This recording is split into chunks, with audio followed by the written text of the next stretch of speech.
From tramadol, Spark 5 to cook diapers known as Pampers Water, it's now Kush the killer drug, destroying the lives of its users. The number of footages making rounds on social media has become cause for concern to many Sierra Leoneans. This kush is destroying young men who are consuming it. I have seen a lot of them that are being destroyed because I am a rider and I visit a lot of car wash centers and long bench. My advice is for them to stop taking this drug. I am one of those that have been advising colleagues and friends to stay away from drugs like kush. By the look of things, it's a depression to young people. I want those importing the kush to be stopped. Paragraph 60 of Volume 3, Chapter 5 of the Truth and Reconciliation Commission report notes that before the war, most young drug addicts in the country were engaged in the smoking of cannabis. However, they were later introduced to more dangerous narcotics such as cocaine and heroin during the war period. The situation has become more worrying and worsened with the introduction of drugs like kush among young people. What is more worrying is when those who are supposed to enforce laws against such harmful drugs are themselves abusers. Hence, the consumption of kush has become a threat to security and health to the population. But what benefits are young people engaged in the consumption of this harmful substance deriving from it? This kush is destroying us, trust. Some of us who ride bike and keke, as soon as we smoke kush, that's the end of our work, as all we do is nodding. At the end of the day, we are unable to give accounts to our bosses. We are not happy with such life. We all know we no glad at all.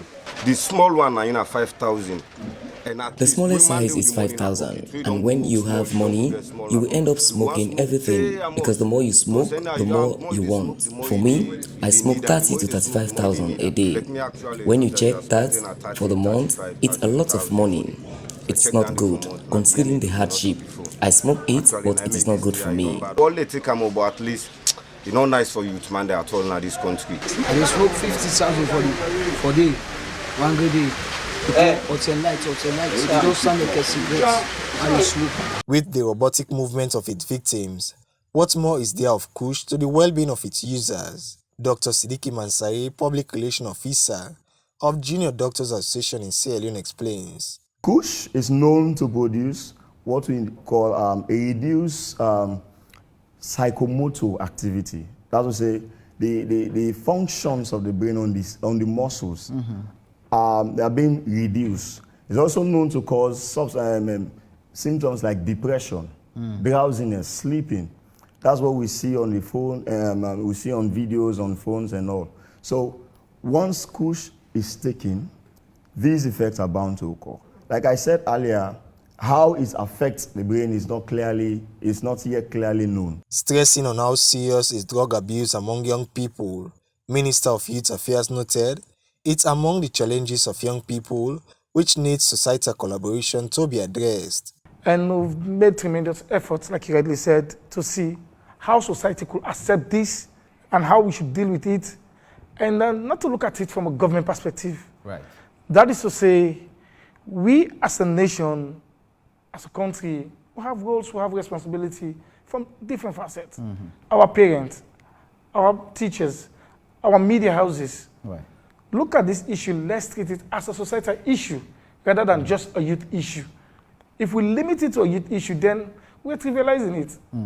It has a security threat, right. It has a health threat, it has a generational threat too. So we need to come together as a team, as a society. We have our role to play as a government. It's clear in the policy. Right. Established in 2009, the National Drug Law Enforcement Agency has the mandate to control and prevent the abuse of narcotic drugs in the country. But what are they doing to tackle the menace of kush abuse? Ibrahim Kagbo is the Public Relations Officer of the agency. Current National Drug Control Act of 2008 is very, very clear when it comes to the issue of drugs. I mean, the law provides for 4 schedules, that is prohibited drugs, risk drugs, and then inhalants, and then high-risk drugs as well.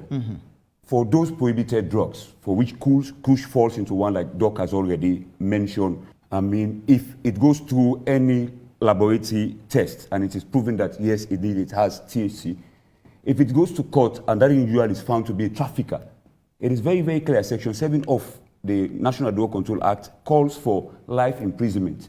It states that for those who manufacture, those who transport, those who cultivate, those who traffic, it is clear. It's life imprisonment.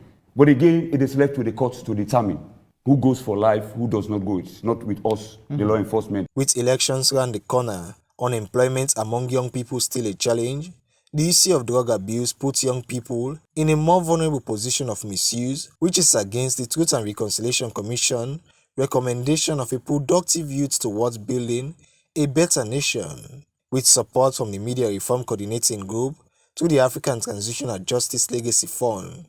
Ronald Jomorovia, AYV News, Freetown.